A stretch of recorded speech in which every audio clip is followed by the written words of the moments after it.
I have read hundreds of books on business, and I have watched thousands of videos and listened to hundreds of podcast episodes all about business and entrepreneurship. There is some common advice, 7 things in particular, that keep coming up that I think is disastrous, terrible advice, and I want to knock it on its head. Number 1 is quit your job and go start a business. I do not think you should quit your job and go start a business. There are a few things that you should do before you make the step to go and start a business. Number 1, if you work for a large corporation, you might want to quit your job and work for a small, dynamic entrepreneurial company where you spend 6 months to 2 years working for a founder or next to a founder, and you actually get a sense of what it's like to be a founder, what it's like to be a startup by working closely with a startup founder. It's a really, really powerful step. And even though it sets you back 6 months to 2 years from starting your own business, it will probably accelerate you 5 to 10 years in the things that you're gonna learn. The next thing that you could do is have side hustles where you're validating your ideas and practicing your entrepreneurial skills without quitting your day job. So you can do those on weekends, evenings, mornings, all of those sorts of things. I want you to have that security of the job and the income before you go off and do something that's very, very different, which is entrepreneurship. Remember, the schooling system did not prepare you for entrepreneurship. It prepared you to be component labor or skilled labor in a larger organization. So what feels familiar is going and joining a big organization, being skilled labor or component labor. What will be very unfamiliar and can be a real culture shock is the pressure of starting a business. Don't quit your job and go start a business. Take a few steps to wade in and do it safely. By the way, this is not me giving you advice that I didn't apply myself. I did 2 years working for a mentor for a cool guy called John, who was a startup founder. I was able to join his team as person number 3, and I was with him until he had 60 people 2 years later. So I got an experience of entrepreneurship before I went off and started my own. I also did side hustles. During that time, I ran nightclub parties. I had some extra things that I was doing on the side to practice my commercial skills, to build my self-awareness, and to get some resources. So don't quit your job and start a business. Do a few things in between that makes it safer. Okay, the second thing is this idea of solopreneurship or doing everything on your own or going it alone. I believe that entrepreneurship is a team sport, and the best businesses that succeed are often co-founders or collaborators who work together. I'm a big believer that great businesses start with a 2-person scout team, then they progress to a 4-person fire starting team, and then they build out a core team, and then even a high performance team even bigger than that. But it starts when a couple of people start collaborating. I think a great business is like a great bank robbery. Great bank robbery is a few people sitting around plotting and scheming and thinking about how it might work. And then when they feel confident, they go out there and do it together.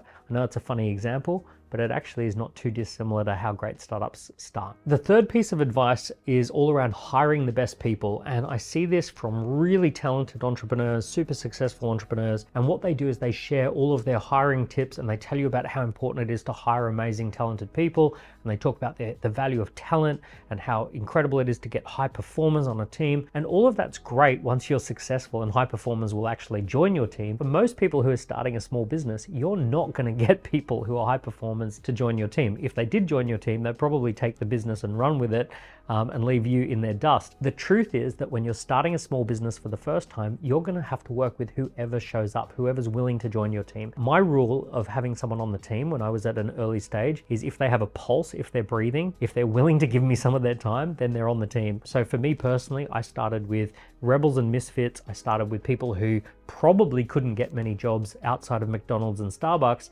and I brought them together and we created a team out of those people. There is no way in the early days that I could have convinced someone to leave their corporate high-flying job and come and join me, or I could have gotten a top-performing salesperson to quit their job and come and work with me, or any of that sort of stuff. I just couldn't afford it, and I didn't have the credibility for it. I had to earn the right to have high performers join my team. Later down the road, high performers will join your team, but in the early days, anyone with a pulse, you should put them on the team straight away. Just a quick interruption. I'm running a workshop that I think you want to be at. It is a workshop on the 5-step process for becoming a key person of influence in your industry. There's a reason that we do it live and it's not pre-recorded, and that is because we're going to interact. There's all sorts of workshop activities that we're going to do live. You're going to get so much value out of this. There'll be a link below. Register right now. Come and join me for a 90-minute Zoom workshop where I'm going to be live on there. We can interact, do Q&A. It's a lot of fun. You'll be doing it as a shared experience with about 100 different entrepreneurs from around the world, and everyone gets so much value. You'll be so glad that you did. One of the best things that you do all week, maybe even all year, maybe in your entire life.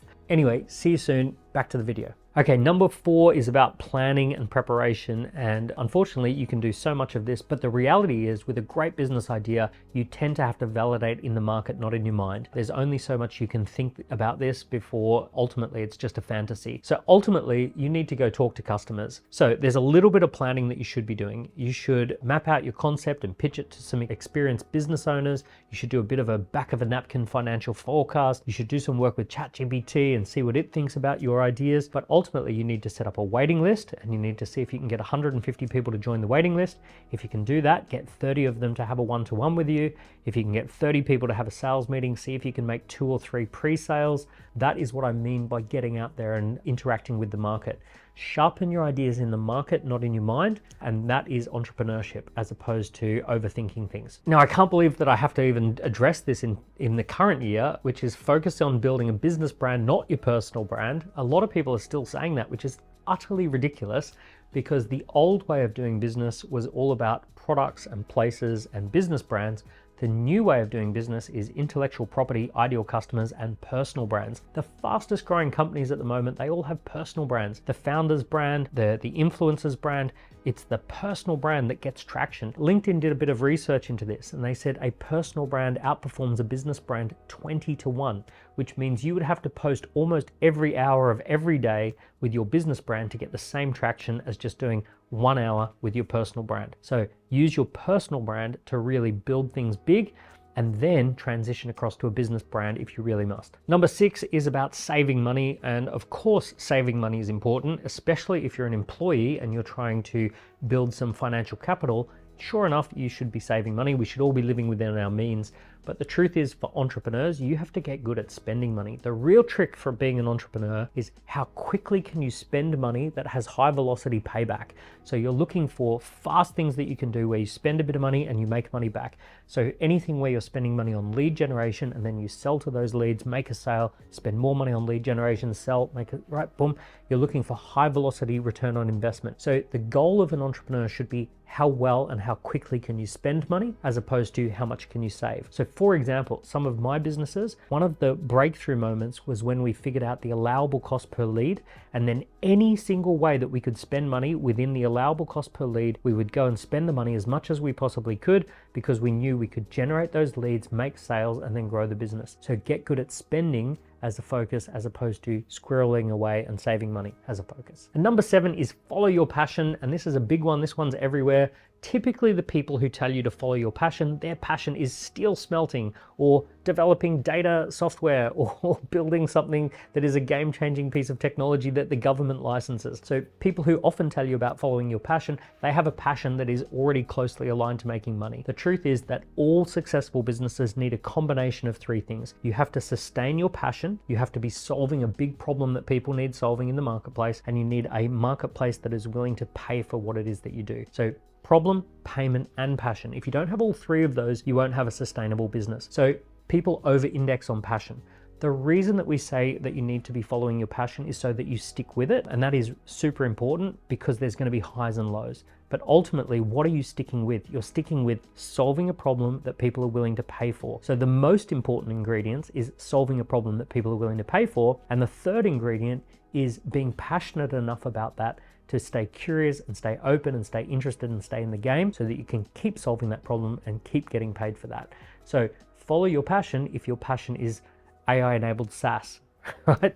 But ultimately, follow your passion so that you can stay in the game and make money. So there you have it, 7 ideas that probably misguided for most entrepreneurs, and that's my thoughts around what you should be doing instead. Leave me a comment below. Do you agree with all of those? Do you disagree? Is there anything you think that I should address on my next video? Let me know. Also, if you want to come along and have a chat with me in a live environment, I'm going to be running a Zoom workshop in the next week or 2. There'll be a link somewhere down here. Come and join me. It's a 90-minute session. It's a really good fun session, and I'll enjoy seeing you in a live environment so we can interact. Also, give this channel a like, give it a subscribe, and leave me a comment. All of that helps the channel to grow. I thank you very, very much for doing that, and I'll see you soon. All the best.